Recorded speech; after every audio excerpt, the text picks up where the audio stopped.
Dante Moore is staying at Oregon for the 2026 season, which basically fills out our kind of portal tracker for quarterbacks at this point. Dylan Raiola, by every indication, sounds like he's going to stay at Oregon. We talked about this a few episodes ago that if Dante Moore did come back, that Dylan Raiola, he would stay at Oregon. I don't think there's enough people talking about the possibility of Dylan Raiola's injury, holding him out of spring practice, maybe even fall practice. I think he'll be back by the time the season starts. But even with that, that's not nearly enough time to work with some of your guys and, create that chemistry and stuff. We just saw Mark Gronowski go through some of that stuff. He was able to be back for fall practice, thankfully. But it is very difficult when you completely miss spring practice. DJ Lagway missed spring practice last year. We saw how that worked out for him. And so this is a good move here by Oregon to bring Dylan Raiola in, let Dylan Raiola learn and continue to grow. But Dante Moore, who is projected by many to be the second overall pick in the NFL draft, he is coming back. More on the NFL draft a little bit later. But let's go through these tiers and where we have guys. So we're going to go by order of the FanDuel Heisman odds. Obviously, these are not rankings for how good these quarterbacks are. These are just the FanDuel Heisman odds. I thought it'd be interesting to go with that since they are out. The number one quarterback in Heisman odds on FanDuel, well, actually, he's tied with somebody else, but he's tied with a transfer coming in, is Julian Sayin. Jeremiah Smith is actually just above him, Jeremiah Smith is tied with him, but Julian Sayin is tied for third in Heisman odds at plus 1,100, followed by Dante Moore, who is eighth with 1,300. Then you have, and I'm just going to list them off from here, Jada Mayava, Bryce Underwood, Damon Williams, Nico Iamaleava, Malik Washington, Drake Lindsay, and Ryan Brown. Those are your returning starters from last season. I have not checked all the other conferences yet. We will do this at some point, most likely with Zach, kind of talk through which conference has the best quarterbacks.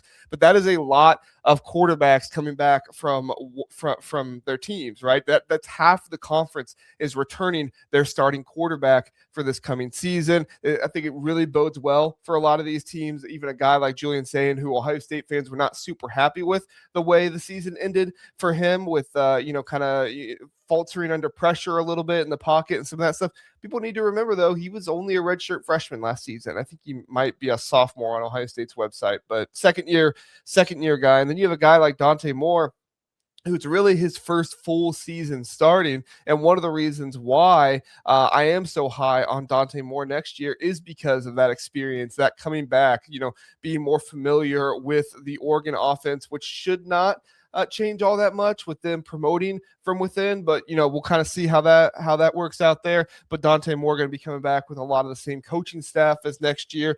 Jada Mayava being back, Bryce Underwood should continue to improve. I mean, when you look at these returning starters, like it's hard to find anybody that's not good, and really that's what it comes down to.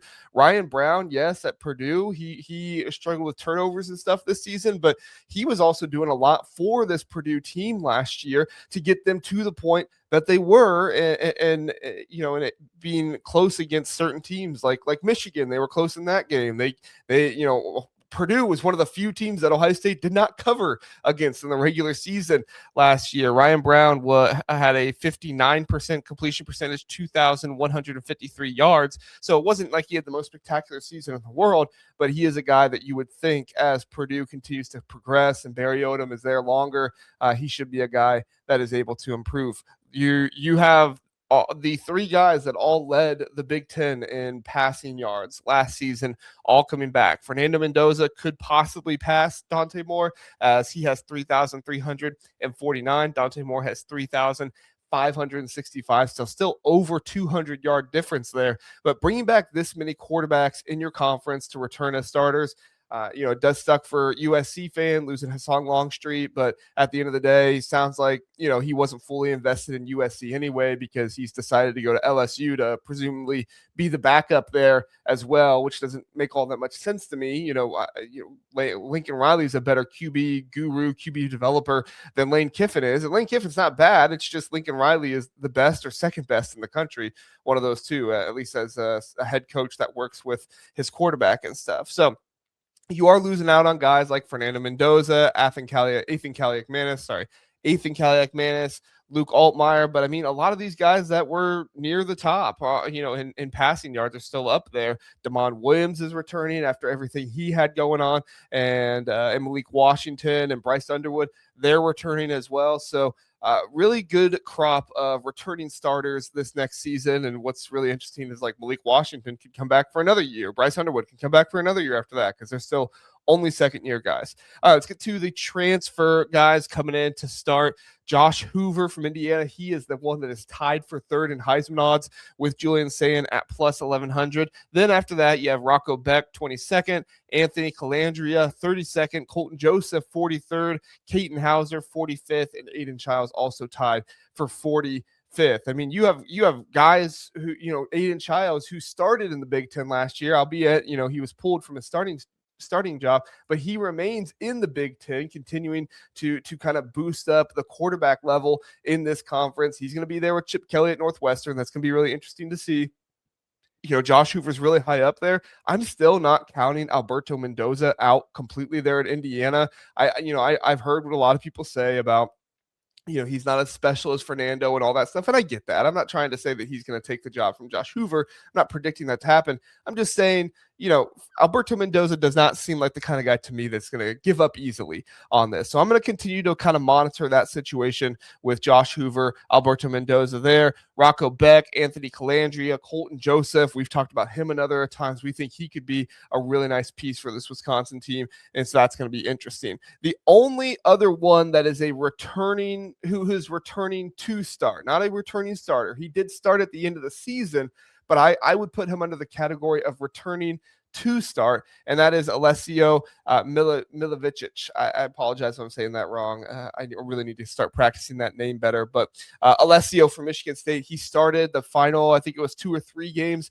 at the end of the season there for Michigan State. And then the other guys you have that are returning to start, one of them's a transfer, but I presume it's going to be AJ Surace that starts at that starts at Rutgers. A lot of people really excited for AJ Surace. Sounds like the coaching staff, the guys over there at Knights Report have really been talking about AJ Surace and how the coaching staff believes in him. They did bring in transfer Dylan Lonergan from Boston College there, and he actually does have Heisman odds on FanDuel, tied for 61st in the country for Heisman odds on FanDuel, but we'll see how that works. And then probably the most interesting quarterback situation, and I know some of you guys are going to give me crap for saying this, but I think it's one of the most interesting ones in the Big Ten, is Hank Brown and Jeremy Hecklinski. I think this is going to be really interesting. Iowa is doing a good job of kind of surrounding them with possible weapons, bringing in some guys who are really big producers at a lower level, and Tony Diaz and what's his name, Evan,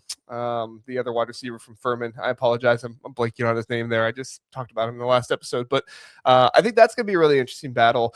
Hank Brown was the backup for most of the season. And then when bowl practice came into play, a lot of people talking about Jeremy Hecklinski and how he really impressed and showed people a lot of stuff. So I think this QB competition is far from over at this point. Like I said, I still lean AJ Surace for Rutgers there. I think Alessio is going to be the guy there at Michigan State. But I think this is probably our one true quarterback competition. You might get into a few other guys that have some competitions.